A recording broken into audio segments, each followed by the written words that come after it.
আজকের ক্লাসে আমাদের আলোচনার বিষয় হলো BA philosophy honours CU Kolkata বিশ্ববিদ্যালয়ের ফিলোজফি অনার্সের 5th সেমিস্টার এসিসি বি।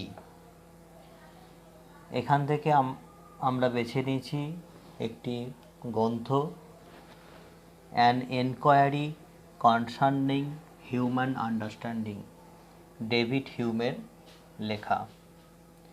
গ্রন্থটি 1748 সালে প্রকাশিত হয়। তো an enquiry concerning human understanding এই গ্রন্থটিতে মোট অধ্যায় রয়েছে 12টি। এই 12টি অধ্যায় তোমাদের পাঠ্যের মধ্যে অন্তর্ভুক্ত। তো এই গ্রন্থটা সম্পর্কে বা গ্রন্থটা রচনার একটা পূর্ব ইতিহাস আমরা একটু দেখে নিই। An enquiry concerning human understanding, David হিউমের লেখা। ডেভিড হিউম এর জন্ম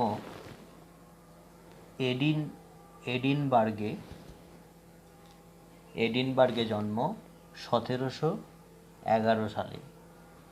পিতার নাম জোসেফ, মাতা ক্যাথেরিন। ডেভিড হিউম যখন 2 বছরের, তার বয়স যখন 2 বছর, তখন পিতা জোসেফ মারা যান এবং পরিবারে চরম দুঃখ নেমে আসে। মাতা ক্যাথেরিন অতি অভাবের সাথে দিন যাপন করে এবং সংসার চালাতে থাকে। তাই ছোটবেলায় তার ডেভিড হিউমের শিক্ষালয়ে যাওয়ার সুযোগ হয়নি, যেহেতু পরিবারে চরম দারিদ্রতা ছিল। তো শিক্ষালয়ে কিন্তু তিনি বাড়িতেই শিক্ষার অনুশীলন করতেন, শিক্ষা চর্চা করতেন এবং তার প্রিয় বিষয়বস্তুর মধ্যে কলাবিদ্যা ছিল প্রধান। দর্শন, ইতিহাস, সাহিত্য এই সব বিষয় তার খুব প্রিয় ছিল। তো এই সব বিষয়গুলো তিনি বাড়িতে গৃহে চর্চা করতেন। যেহেতু দারিদ্রতার কারণে শিক্ষালয়ে শিক্ষা গ্রহণের তার সুযোগ হয়নি, তো তিনি তার প্রথম শিক্ষালয়ে জীবন শুরু হয় 1723 সালে। তাহলে 1711-তে জন্ম, 1723 সালে তার একাডেমিক পড়াশোনা শুরু হয়। মানে 12 বছর বয়সে তিনি এডিনবার্গ বিশ্ববিদ্যালয়ে ভর্তি হন এবং সেখানে এডিনবার্গ বিশ্ববিদ্যালয় থেকে ডিগ্রি অর্জনের পূর্বেই তিনি বিশ্ববিদ্যালয় পরিত্যাগ করেন এবং গৃহে ফিরে আসেন। 1726 সালে তিনি আবার শিক্ষালয় ত্যাগ করে গৃহে ফিরে আসেন এবং গৃহে এসে তিনি গভীরভাবে সাহিত্য, দর্শন, কলা বিভাগের উপর চর্চা শুরু করেন। তো গভীরভাবে চর্চা শুরু হয় এবং প্রয়োজনের তাগিদে তিনি 1734 সালে লাফলেজ কলেজের লাইব্রেরিতে চলে আসেন। পড়াশোনার প্রয়োজনের তাগিদে তিনি লাফলেজ কলেজের 1734 সালে চলে আসেন। সেই কলেজের লাইব্রেরিতে তিনি 1734 থেকে 37 অর্থাৎ 3 বছর ধরে গভীরভাবে সাহিত্য, দর্শন এইসব বিষয়ের চর্চা শুরু করেন। তারই ফলশ্রুতি হিসাবে, কারণ হিউমের লক্ষ্য ছিল স্বাধীন কিছু গ্রন্থ উপস্থাপন করা, এরই ফলস্বরূপ তিনি আমাদেরকে যে সুবিখ্যাত গ্রন্থটি উপহার দিয়েছিলেন সেটি হলো এ ট্রিটিস অফ হিউম্যান নেচার। এই পরিশ্রমের ফলস্বরূপ তিনি যে গ্রন্থটি উপহার দিলেন সেটি হলো এ ট্রিটিস অফ হিউম্যান নেচার। এই গ্রন্থটি 3টি খণ্ডে বিভক্ত। প্রথম খণ্ড ট্রিটিস অফ দ্য আন্ডারস্ট্যান্ডিং 1739 সালে প্রকাশিত হয়। ট্রিটিস অফ দ্য ফ্যাশন 1739 সালে, মানে এই দুটো একই সালে প্রকাশিত হয়। আর ট্রিটিস অফ মোরালস 1740 সালে প্রকাশিত হয়। হিউম ভেবেছিল স্বরচিত এই গ্রন্থটি এ ট্রিটিস অফ হিউম্যান নেচার দার্শনিক সমাজে পাঠকবর্গের কাছে একটা সমালোচনা বা আলোচনার ঝড় তুলবে, কিন্তু তেমনটা হয় না। তেমনভাবে পাঠকবর্গের মধ্যে এটা সমালোচনা বা আলোচনার ঝড় তোলেনি। তাই তিনি ভাবলেন যে তার রচনা তাহলে ব্যর্থ হলো। তখন তিনি কি করলেন না, প্রথম খণ্ডটিকে, যেটা 1739 সালে প্রকাশিত হয়, ট্রিটিস অফ দ্য আন্ডারস্ট্যান্ডিং, এই গ্রন্থটিকে তিনি পুনর্মুদ্রণ করলেন, সংস্করণ করে নতুনভাবে তিনি লিখলেন। সংস্করণ করে যে গ্রন্থটি উপহার দিলেন সেটি হলেন an enquiry concerning human understanding 1748 সালে। তাহলে ট্রিটিসের প্রথম খণ্ডের সংস্করণ হলো an enquiry concerning human understanding, যেটা 1748 সালে প্রকাশিত হয়। এবং এই গ্রন্থটা সাহিত্যিক বা দার্শনিক মহলে এক বিরাট ঝড় তোলে, ঠিক আছে। এবং হিউমের জীবনের উদ্দেশ্য সার্থক হয়। তারপরে তিনি দ্বিতীয় খণ্ড ট্রিটিস অফ দ্য প্যাশন 1739 সালে রচিত, এর সংস্করণ করে হিউম লিখলেন এ ডিসক্রিয়েশন অন দ্য প্যাশন 1757 সালে। তাহলে ডিসক্রিয়েশন অন দ্য প্যাশন, এটা দ্বিতীয় খণ্ড থেকে সংস্করণ করে লেখা হয় 1757 সালে। আর তৃতীয় খণ্ডটি ট্রিটিস অফ মোরালস, এটাকে তিনি সংস্করণ করে লিখলেন enquiry concerning the principal of morals 1757 সালে। তাহলে আমরা পড়ছি, আমাদের যে আলোচ্য বিষয় an enquiry concerning human understanding, এটি প্রথম খণ্ড, অর্থাৎ ট্রিটিস অফ দ্য আন্ডারস্ট্যান্ডিং, এই প্রথম খণ্ডটির সংস্করণ রূপ। তো এই 12টি অধ্যায়ের রয়েছে গ্রন্থটির, এবং এই 12টি অধ্যায়ে কী কী বিষয়বস্তু আছে, প্রতিটা অধ্যায়ে কী কী রয়েছে, সেগুলো আমরা দেখে নেব। এবং আমাদের সিলেবাস অনুযায়ী সেখান থেকে প্রতিটা অধ্যায় থেকে প্রশ্নপত্রের মডেল কেমন হতে পারে সেইগুলো নিয়ে আমরা একটু আলোচনা করে নেব। যে প্রতিটা অধ্যায়ের নামগুলো তিনি কী কী দিয়েছেন, এবং প্রতিটা অধ্যায় থেকে আমাদের পরীক্ষা পদ্ধতি অনুযায়ী কী কী প্রশ্নপত্র হতে পারে, সেগুলো নিয়ে আমরা একটু আলোচনা করে নেব।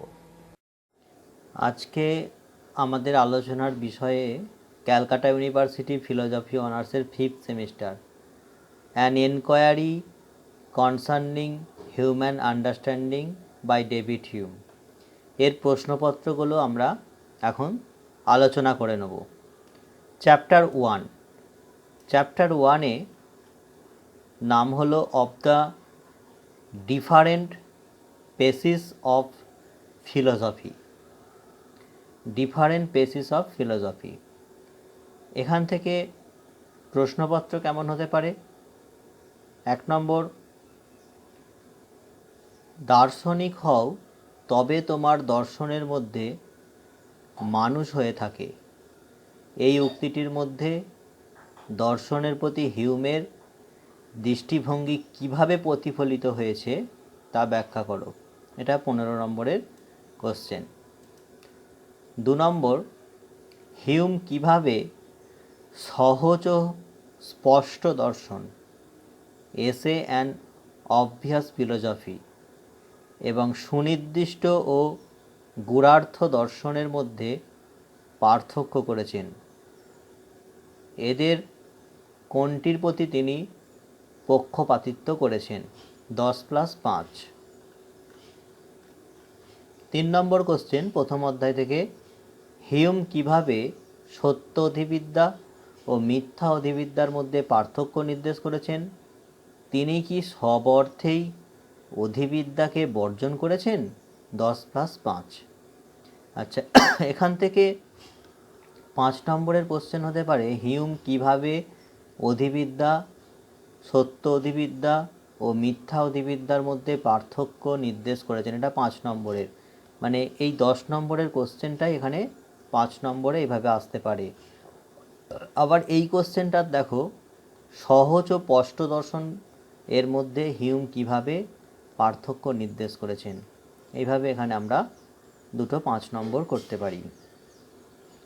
এরপর চলে যাও 6 নম্বর কোশ্চেন, হিউম কিভাবে সুনির্দিষ্ট ও গূঢ়ার্থ দর্শনের মধ্যে পার্থক্য করেছেন? এটাও 5 নম্বরে পড়তে পারে। তাহলে এই গেল প্রথম অধ্যায় থেকে 6টি কোশ্চেন। দ্বিতীয় chapter, of the origin of idea. দ্বিতীয় চ্যাপ্টারটার নাম of the origin of idea. এখান থেকে কী কী প্রশ্ন হতে পারে? 1, হিউমকে অনুসরণ করে মুদ্রণ ও ধারণার মধ্যে পার্থক্য নির্ণয় করো। এর সাথেই আমাদের সব ধারণাই কি মুদ্রণ থেকে নিঃসৃত? বিচারসহ আলোচনা করো। 10+5। তো এখান থেকে দ্য অরিজিন অফ আইডিয়া, এখান থেকে 5 নম্বরের একটা কোশ্চেন হতে পারে, ধারণাগুলি মুদ্রণের প্রতিলিপি, এই মতের সপক্ষে হিউম প্রদত্ত যুক্তিগুলি আলোচনা করো। মানে এই কোশ্চেনটার সাথেই একই কোশ্চেন, আমাদের সব ধারণাই কি মুদ্রণ থেকে নিঃসৃত, সেই কোশ্চেনটাকে এখানে 5 নম্বরে দেওয়া হচ্ছে। তৃতীয় অধ্যায় চলে আসো, chapter 3। Chapter 3, of the association of ideas. এ থেকে কি কোশ্চেন হতে পারে? 1 নম্বর, সংযোগ অথবা অনুষঙ্গ এর নীতিগুলি আমরা 3টিতে সীমাবদ্ধ করছি, হিউম প্রদত্ত এই নীতিগুলি আলোচনা করো। এবং মানুষের বোধে তাদের ভূমিকা আলোচনা করো। 10+5 = 15। তো এখান থেকে একটা 5 নম্বর কোশ্চেনও হতে পারে, হিউম প্রদত্ত অনুষঙ্গ নিয়মগুলি ব্যাখ্যা করো। 5 নম্বর। তাহলে এই গেল তৃতীয় চ্যাপ্টার থেকে কোশ্চেন। এরপর দেখো 4th chapter, sceptical doubts concerning the operation of the understanding. 4th চ্যাপ্টারের নাম। এখান থেকে কী কী প্রশ্ন হতে পারে? 1, হিউমকে অনুসরণ করে ধারণাসমূহের সম্পূরক ও অস্তিত্বশীল বস্তুর মধ্যে পার্থক্য করো। এর সাথে হিউম মতে অস্তিত্বশীল বস্তু সম্বন্ধে আমাদের অনুমানের ভিত্তি কী? 10+5। পরের কোশ্চেন, হিউমকে অনুসরণ করে ধারণাসমূহের সম্পর্ক ও অস্তিত্বশীল বস্তুর মধ্যে পার্থক্য করো। এটা বড় কোশ্চেনেই দেয়া রয়েছে, এই বড় কোশ্চেনটা আবার 10 বা 5 এইভাবে আসতে পারে। আরেকটি কোশ্চেন এখান থেকে হতে পারে স্কেপটিক্যাল ডাউটস থেকে, যে হিউম কিভাবে পূর্বগামী ও অনুগামী সংশয়বাদের মধ্যে পার্থক্য করেছেন। এটা 5 নম্বর। এরপরে চলে আসো চ্যাপ্টার 5। চ্যাপ্টার 5-এর নাম কি? Of sceptical solution of this doubts. এখান থেকে প্রশ্ন কি হতে পারে? হিউম কিভাবে পূর্বগামী ও অনুগামী সংশয়বাদের মধ্যে পার্থক্য করেছেন। 10 নম্বর। আর হিউমের সংশয়বাদের প্রকৃতি ব্যাখ্যা করো।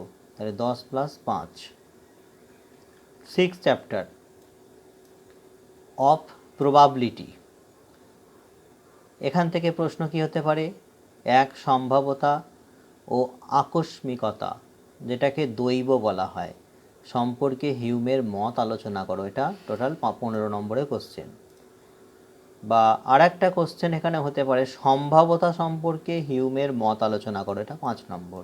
বা এটাও হতে পারে যে আকস্মিকতা সম্পর্কে হিউমের মত আলোচনা করো, এটাও 5 নম্বরে পড়তে পারে। তাহলে এই গেল চ্যাপ্টার 6। এরপরে আসো চ্যাপ্টার 7। চ্যাপ্টার 7 হলো of the idea of necessary connection. এখান থেকে কি কি প্রশ্ন হতে পারে? 1, কারণ ও কার্যের অবশ্য সম্ভাবী সম্বন্ধের বিরুদ্ধে হিউমের দুটি যুক্তি উল্লেখ করো। এ বিষয়ে কান্টের প্রতিক্রিয়া কী? 10+5। 2 নম্বর কোশ্চেন, হিউম কি কারণ কার্যের সম্বন্ধের আবশ্যিকতাকে সম্পূর্ণভাবে অস্বীকার করেছেন? ব্যাখ্যা করো। 15 নম্বর। 3 নম্বরে, কারণ কার্যের সম্বন্ধের আবশ্যিকতা সম্পর্কে হিউমের মতামত আলোচনা করো। এটা 5 নম্বরের কোশ্চেন। 4, বাস্তব ঘটনা বিষয়ক সব যুক্তি কার্যকরণ সম্পর্কের উপর কি প্রতিষ্ঠিত তা ব্যাখ্যা করো। এটাও 5 নম্বরের। এরপরে চলে আসো 8 নম্বর chapter of liberty and necessity. এ থেকে কী কী কোশ্চেন হতে পারে? 1, স্বাধীনতার অর্থ কী? স্বাধীনতা কি অনিবার্যতার বিরোধী? হিউমকে অনুসরণ করে আলোচনা করো। 5+10। 2, স্বাধীনতার অর্থ কী? হিউমকে অনুসরণ করে আলোচনা করো। এটা 5 নম্বরে পড়তে পারে। স্বাধীনতা কি অনিবার্যতার বিরোধী? হিউমকে অনুসরণ করে আলোচনা করো। এটাও 5 নম্বরে পড়তে পারে। তাহলে এটা গেল চ্যাপ্টার 8। এরপর chapter 9 of the reason of animals. এখান থেকে প্রশ্ন দেখো, প্রাণীদের যুক্তি বিচার সম্পর্কে হিউমের অভিমত উল্লেখ করো এবং মানুষের যুক্তি বিচারের সাথে এর পার্থক্য কী? তার মানে প্রাণীদের আর মানুষের যুক্তি বিচারের সাথে পার্থক্য কী? 10+5। 2, প্রাণীদের যুক্তি বিচার ও মানুষের যুক্তি বিচারের মধ্যে পার্থক্য দেখাও। এটা 5 নম্বরেও আসতে পারে। বা এইভাবে আর একটা কোশ্চেন হতে পারে 3 নম্বরে, যে প্রাণীদের যুক্তি বিচার সম্পর্কে হিউমের মতবাদ ব্যাখ্যা করো। 5 নম্বর। তাহলে এটা গেল 9 নম্বর চ্যাপ্টার থেকে। 10 নম্বর চ্যাপ্টার কি? অফ মিরাকেলস, মানে অলৌকিকতা। এখান থেকে কি কোশ্চেন হতে পারে? 1, অলৌকিক ঘটনা কি সম্ভব? বিষয়টি হিউম কিভাবে ব্যাখ্যা করেছেন? 15 নম্বরের কোশ্চেন। 2, অলৌকিক ঘটনা সম্পর্কে হিউমের মতবাদ ব্যাখ্যা করো। এটা 5 নম্বরের আসতে পারে। Chapter 11 of an particular Providence and of A future state. এই 11 চ্যাপ্টার থেকে কি হতে পারে? ধর্মীয় প্রকল্প কি জগৎকে ব্যাখ্যা করার পক্ষে যথেষ্ট? এ বিষয়ে হিউমের মতবাদ আলোচনা করো। এটা 15 নম্বরের কোশ্চেন হতে পারে। Chapter 12 of the academical and sceptical philosophy. এখান থেকে প্রশ্ন কি হতে পারে? 1, সংশয়বাদ কয় প্রকার? হিউমকে কোন অর্থে সংশয়বাদী বলা যায় ব্যাখ্যা করো। 5+10। তাহলে সংশয়বাদ কয় প্রকার? এটা 5 নম্বর। আর হিউমকে কোন অর্থে সংশয়বাদী বলা যায়? এটা 10 নম্বর। 2 নম্বর কোশ্চেন কি? সংযত সংশয়বাদ সম্পর্কে হিউমের মতবাদ আলোচনা করো। এটা 5 নম্বর। তাহলে আমাদের অ্যান এজে কনসার্নিং হিউম্যান আন্ডারস্ট্যান্ডিং এখানে 12টি অধ্যায় থাকলো এবং 12টি অধ্যায় থেকে কী কী প্রশ্নপত্র হতে পারে সেগুলো আমরা এই ক্লাস থেকে আমরা প্রশ্নপত্র কী কী হতে পারে সেগুলোও আমরা আলোচনা করে নিলাম।